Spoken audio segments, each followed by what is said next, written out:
मशहूर कहावत है कि मियाँ बीवी एक गाड़ी के दो पहिए होते हैं। अगर एक पहिया बड़ा और दूसरा छोटा होगा तो गाड़ी का तवाजुन बिगड़ जाएगा। यकीनन इसके बाद मियाँ और बीवी के दरमियान आए रोज लड़ाई झगड़ा ही होगा। मगर क्या करें इस गाड़ी का जिसमें एक तरफ एक और दूसरी तरफ दो पहिए हों। जी हाँ, बात हो रही है एक आदमी की दो शादियों की। अगर कोई शख्स एक बीवी के मुकम्मल हुकूक पूरे नहीं कर सकता और ऊपर से वो दूसरी शादी कर ले और दूसरी बीवी के साथ भी वैसा ही सलूक करे तो जहां वो दोनों की जिंदगियां अजीरन कर देता है, वहीं उसकी अपनी जिंदगी भी लामुतनाही मसाइल का शिकार हो जाती है और नतीजा आए रोज के लड़ाई झगड़े की सूरत में निकलता है। मियाँ बीवी के दरमियान झगड़ा वक्ती हो तो ठीक है, और अगर ये झगड़ा मुसलसल चले तो फिर उसका अंजाम इंतहाई भयानक भी निकल कर सामने आ सकता है।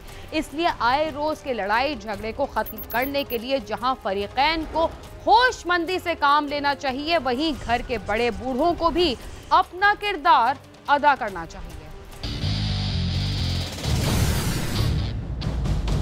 मियाँ बीवी के दरमियान अक्सर घरेलू मामलात को लेकर लड़ाई झगड़ा होता रहता है। लाहौर में भी एक शख्स के घर में ऐसा झगड़ा जारी था, मगर उसकी एक नहीं दो बीवियां थीं जिनके साथ आए रोज लड़ाई झगड़ा और मार कुटाई होती थी। और यही लड़ाई झगड़ा और मार कुटाई दोनों बीवियों को इंतहाई भयानक अंजाम से दोचार कर गई। दोनों खवातीन किस अंजाम से दोचार हुई, उसमें कसूर किसका था, खाविंद का या दोनों बीवियों का, उन सब की तफसीलात से हम आपको आगाह करते हैं।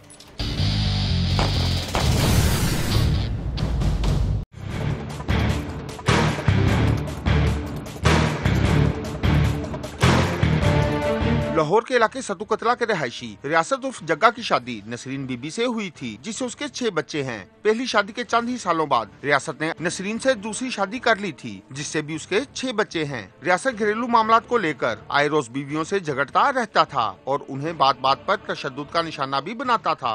रियासत नामी आदमी उस गाँव का ही रहने वाला है और हमारा साहब रिकॉर्ड याफ्ता भी है, मंशियात वगैरह के पर्चे हैं उसके खिलाफ। उसकी 2 शादियां थी, 2 बीवियां थी। एक बुशरा बीबी से उसकी शादी थी और एक उसने शादी जो है वो नसरीन बीबी से की हुई थी। घरेलू नाचाकी भी इनके दरमियान में रहती थी और 2 फैमिलीज़ होने की वजह से। इसके अलावा इसका ये था कि इसको कोई चलन के ऊपर भी, किरदार पे भी कोई था एतराज़। घरों में आए रोज का लड़ाई झगड़ा ठीक नहीं होता, क्योंकि इस झगड़े के नतीजे में किसी भी वक्त कुछ भी हो सकता है। इस घर में भी कुछ ऐसा ही हुआ। क्या, आइए जानते हैं। एक रात रियासत घर आया और दोनों बीवियों को अपने कमरे में बुलाकर उन पर फायरिंग कर दी और दोनों को मौत के घाट उतार दिया। घर वाले भागम भाग वहां आए और रियासत को पकड़ना चाहा, मगर वो असला लहराता हुआ फरार हो गया। इत्तला मिलते ही पुलिस मौके पर पहुंच गई। ये अफसोसनाक वाकया सतो कतला गाँव है, जो कि हमारा थाना सतो कतला में आता है। उसमें रात 2 बजे के करीब पेश आया। 2:10 पे हमें 15 की कॉल मिली है।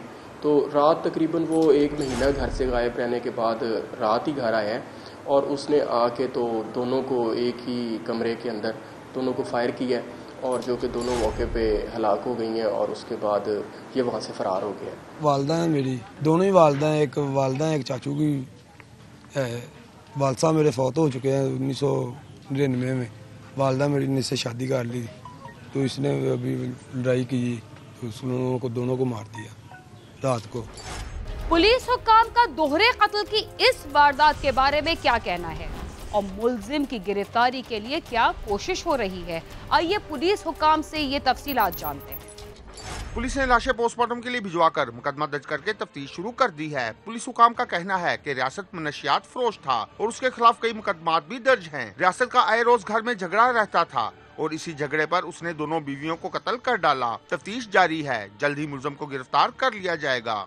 इसके लिए अब FIR हम दर्ज कर रहे हैं और लाशों का पोस्टमार्टम वगैरह करवा के उसके बाद जो भी तफ्तीश होगी और जो सही हकायक होंगे वो सामने लाए जाएंगे। कंप्लेनेंट जो है, जो उसकी बीवी है, उसका जो बेटा है वो मतलब एडल्ट है, बड़ा है, वही कंप्लेनेंट बनेगा और दूसरी बीवी का जो होगा उसको हम गवाह रखेंगे। जी, दोनों बीवियों की आपस में भी चपकलिश थी, उसके अलावा इसकी अपने खामन से भी चपकलिश थी। तो वो एक इस तरह का माहौल बना हुआ था कि उसका नतीजा ये निकला। मुलजिम क्यों आए रोज दोनों बीवियों के साथ झगड़ता था, उसकी वजह जानते हैं मुल्जिम के भाई और बेटे से। मुल्जिम रियासत के भाई का कहना है कि रियासत आइस नामी नशा करता था और इसी नशे की वजह से वो बीवियों को मारता पीटता था और उन पर गलत इल्जामात भी लगाता था। रात भी वो नशे में घर आया और बीवियों को कत्ल कर डाला। मेरा भाई है सक्का, ठीक है, ते ਉਹ ਨਸ਼ਾ ਕਰਦਾ ਐਸ ਅੱਠੇ ਟਾਈਮ ਚੋਂ ਹੀ ਐਸ ਪੀਂਦਾ ਤੇ ਉਹਨੇ ਦੋਵੇਂ ਬੀਵੀਆਂ ਆਪਣੀਆਂ ਫੌਤ ਕਰ ਮਾਰ ਦਿੱਤੀਆਂ। 12 ਬੱਚੇ ਨੇ ਜੀ ਉਹਦੇ। ਵਜ੍ਹਾ ਕੀ ਸੀ, ਕੀ ਹੋਇਆ?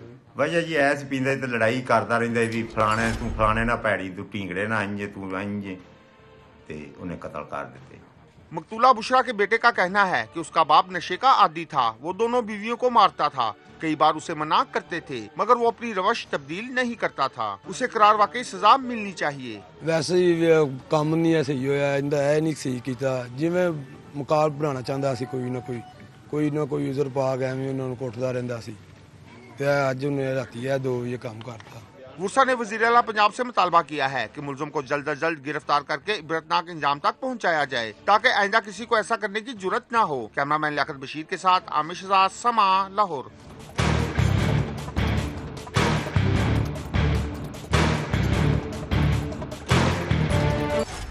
लाहौर से चलते हैं कराची, जहां ख्वाजा अजमेर नगरी में पुलिस ने 2 मुल्जिमान को गिरफ्तार किया जो शहर भर में ATM मशीन से रकम लेकर निकलने वाले शहरियों से लूट मार करते थे।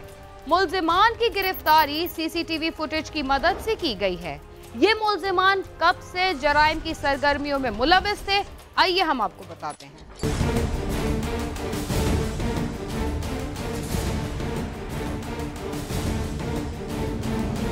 शहर में बढ़ते हुए स्ट्रीट क्राइम की वारदातों की रोकथाम के लिए कराची पुलिस शहर भर में कार्रवाइयां तो कर रही है और कई घंटे की स्नैप चेकिंग भी जारी है, लेकिन डाकू हैं जहां चाहते हैं लूट मार करते हैं।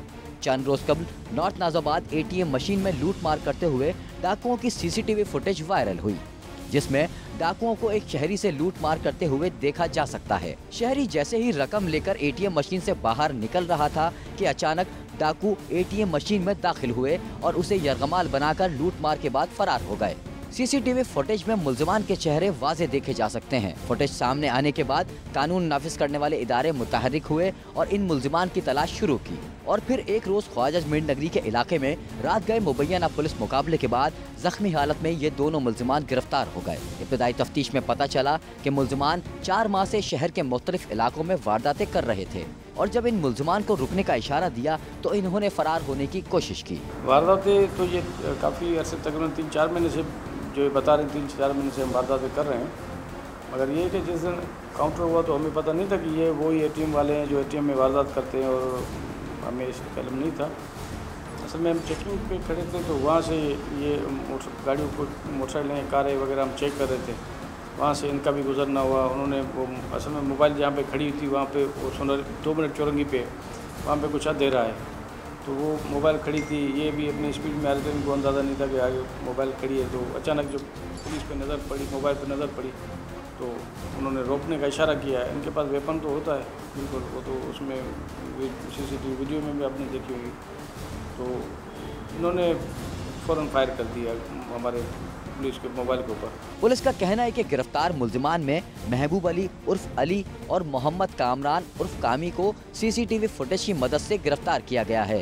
मुल्जिमान ने स्ट्रीट क्राइम की वारदातों में सेंचुरी करने का एतराफ़ किया है और अनगिनत वारदातें उन्हें याद ही नहीं। हमारे पास जो CCTV थी और जो तैमूरिया की थी उसमें तो यही 2 थे और ये खुद बता रहे हैं कि तकरीबन 2.5-3 महीने से जो वारदातें कर रहे हैं ये हम 2 ही कर रहे हैं। गिरफ्तार मुल्जिमान ने इब्तदाई तफ्तीश के दौरान शहर के मुख्तलिफ इलाकों में मुतादिद स्ट्रीट क्राइम की वारदातों में मुलविस होने का इंकशाफ किया है। गिरफ्तार मुल्जिम का कहना है कि उसने पैसों की लालच में लूट मार करना शुरू की थी। मुल्जिम अपने साथी महबूब के साथ ATM के बाहर दरवाज़ा खुलने का इंतजार करते थे। मैंने बताया ना सर, बस उसके साथ लालच में पड़ गया। मेरे साथ ज़्यादा वारदातें नहीं है उसकी, वो मुख्तलिफ लड़कों के साथ वारदातें करता रहा है, मेरे साथ बहुत कम ही गए। बस जैसे उस बंदे ने गेट खोला वैसे ही उसको वापसी अंदर कर दिया, सही है ना। 2000 रुपये उसने निकाले हुए थे, फिर उसने और पैसे निकाल के दिए थे। वो यही कह रहा था कि यार मेरे पास पैसे नहीं है, मेरे पास पैसे नहीं है, भाई यही कह रहा था बस। लेकिन फिर भी ज़बरदस्ती करने पे उसने निकाल दिए थे। गिरफ्तार मुलजिम ने क्राइम सीन की टीम को बताया कि उसे इल्म नहीं था कि उनकी लूटमार करने की सीसीटीवी फुटेज सोशल मीडिया पर वायरल हो गई है। हमें तो जब पता चला जब हम पकड़े गए। अच्छा जी, उससे पहले हमें नहीं पता था। उससे पहले तुम्हें नज़र से गुजरी नहीं, किसी ने बताया भी नहीं कि तुम्हारी वीडियो चल रही है फेसबुक पे नहीं या दूसरे सोशल मीडिया पे? नहीं, ना मीडिया वगैरह देखते थे घर में, ना व्हाट्सएप वगैरह यूज़ करते थे, तो इस वजह से पता ही नहीं चला। अच्छा, अगर पता चल जाता तो क्या करते? छोड़ देते शायद ये काम, छोड़ देते शायद ये काम। तस्वीर तो छप गई थी, किसी न किसी तरीके से अपने आप को बचाते और जान छुड़ाते इस काम से। मुल्जिमान के कब्जे से असला, मोटरसाइकिल और मसरू का सामान भी बरामद हुआ है। मुल्जिमान के खिलाफ मुख्तलिफ नौइयत के मुकदमात दर्ज करके मजीद तफ्तीश का आगाज कर दिया गया है। कैमरामैन रजा खान के साथ खुर्रम गुलजार, समा, कराची। प्रोग्राम क्राइम सीन में वक्त हुआ एक मुख्तसर से वक्फे का, जिसके बाद हम दोबारा आपके साथ होंगे। तब तक आप समा के साथ होंगे।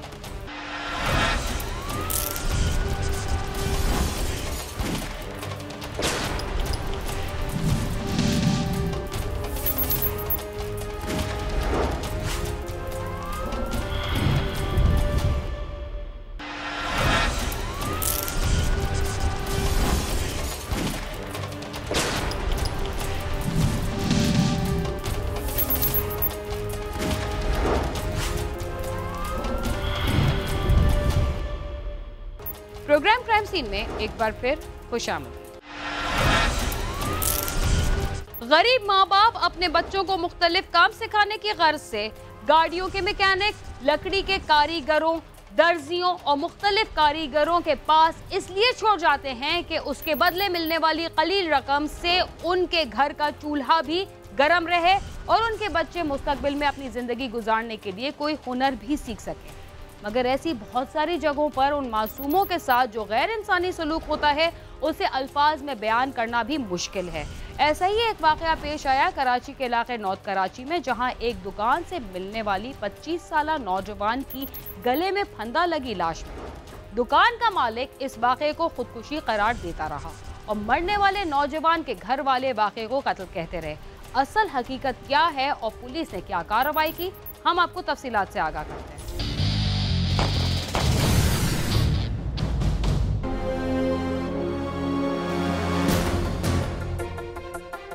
पैसों की हवस इंसान को लालची, खुदगर्ज और बेहिस बना देती है। ऐसी ही बेहिसी का वाकया गुज़िश्ता दिनों कराची में पेश आया, जहां जनरेटर के किराए में ताखीर के मामले ने एक नौजवान की जान ले ली, जिसे खुदकुशी करार देकर मुल्जिमान ने राह फरार इख्तियार करने की कोशिश की, लेकिन उनकी ये कोशिश पुलिस ने नाकाम बना दी। कराची के इलाके न्यू कराची सिंधी होटल के करीब जनरेटर की दुकान से नौजवान की लाश मिली, जिसकी इत्तला वहाँ के इलाका मकीनों ने पुलिस को दी। इब्तदाई तफ्तीश के दौरान ये बात सामने आई कि जनरेटर शॉप से मिलने वाली लाश एहसन नामी नौजवान की है। हलाक होने वाले नौजवान के वालिद का कहना है कि जनरेटर की दुकान का मालिक मलिक अदनान उसके बेटे को दुकान में लेकर आया था और उसके बेटे ने जनरेटर का 6000 किराया देना था और ना मिलने पर उसने उसके बेटे को अपनी दुकान में बंद कर दिया था। यानी घर में काम कर रहा था, इन्होंने बुलाया, वहाँ काम करने गया, वहाँ से चला गया, उठा के ले गए सीन होटल। सीन होटल पे जो ना 6-7 बजे के टाइम पे जो ना कॉल आई है कि अब्बू जो ना इनका जनरेटर ला दो, वहाँ से उठा के, और जो ना इनको 6000 रुपये चाहिए, इनको 6000 दे दो, उनका जनरेटर उठा के ला दो। उनसे सलमान भाई से पुलिस ने बुलाया इन बच्चों को, तो ये बता रहे हैं कि इनको फंदे वाली लाश दिखाई गई और हमें बुलाया गया था जैसे कि थाने में मौजूद है वो, और उन्होंने कहा कि हमें फ़ोन आया था, हम वहाँ गए तो 2 बंदे हमने गिरफ्तार करे और उसके साथ ये लाश लटकी हुई थी जी। उसके बाद ये थाने जाए तो इन्होंने लाश देखी, इन्होंने भी, उसमें बच्चे ने कहा कि वो इसका इंतकाल हो गया, वो फंदे से लटके हुए। एहसन क्या काम करता था और उसने मरने से पहले किसे कॉल की थी और क्या बताया था? एहसन के घर वालों का कहना है कि एहसन शादी ब्याह और दीगर तकरीबात में साउंड सिस्टम और जनरेटर लगाने का काम किया करता था और उसने वाकई से 3 रोज कबल मलिक अदनान नामी शख्स से जनरेटर किराए पर लिया था और किराया न मिलने पर एहसन को अदनान नामी शख्स कॉल कर रहा था और पैसों का तकाजा करता रहा। मेरा भाई बात क्या है, बोले लगे भाई अंकल जो ना पैसे नहीं दे रहे और मेरा जनरेटर चाहिए और मुझे पैसे चाहिए। मैंने अच्छा मैं जा रहा हूँ जनरेटर वाले के पास, जनरेटर उठा के लेके आता हूँ और फिर आपको जो ना आके मिलता हूँ। उन्होंने चलो ठीक है। फिर थोड़ी देर फिर फ़ोन करा बच्चे ने मेरे, क्योंकि वो तशद्दुद कर रहे थे।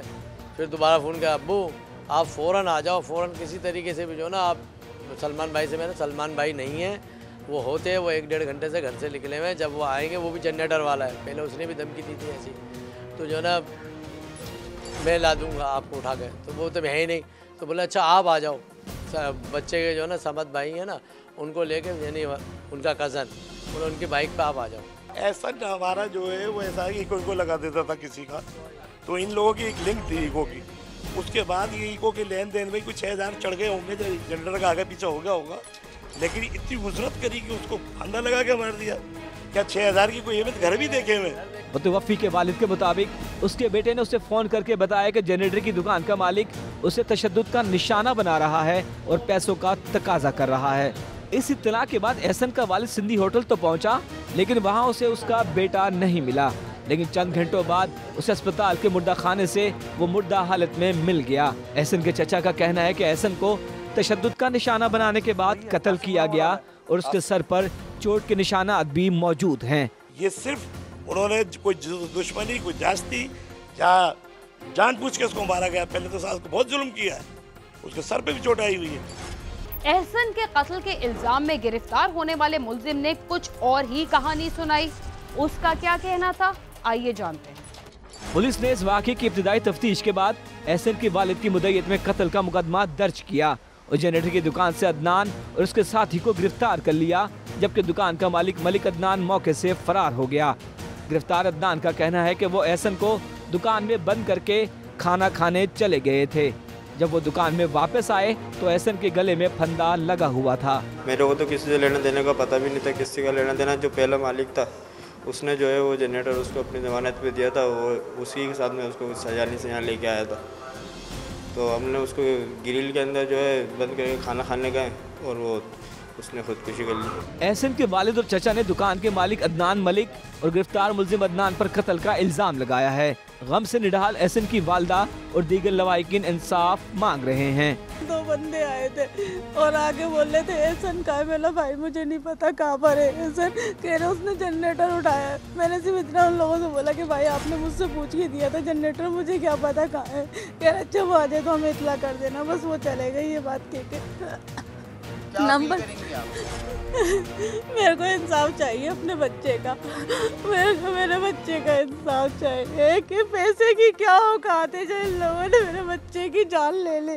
पुलिस का कहना है कि पोस्टमार्टम रिपोर्ट आने के बाद ही तमाम सूरत हाल वाज़ेह होगी और इस केस का एक मुलजिम जैन आज भी मफरूर है, जिसकी तलाश में छापे मारे जा रहे हैं। कैमरामैन मोहम्मद रिजवान के साथ सालिक शाह, समा, कराची। एक नौजवान अपनी जान से हाथ धो बैठा। क्या उसने खुदकुशी की या उसका कत्ल हुआ, ये तो पोस्टमार्टम की रिपोर्ट के बाद ही पता चलेगा। ताहम मरकजी मुलजिम का फरार होना इस वाक़े को तशवीशनाक बना रहा है। सच तो ये है कि एक नौजवान अपनी जान से चला गया और उसके घर वालों का कहना है कि उसको सर पर चोट भी लगी थी। अब देखना यह है कि मरकजी मुलजिम कब तक गिरफ्तार होता है और इस राज से पर्दा फाश करता है। इसके साथ ही क्राइम सीन अपने इख्तिताम को पहुंचता है। अगर आप हमसे राब्ता करना चाहते हैं तो हमारा पता है CSH Samad.tv।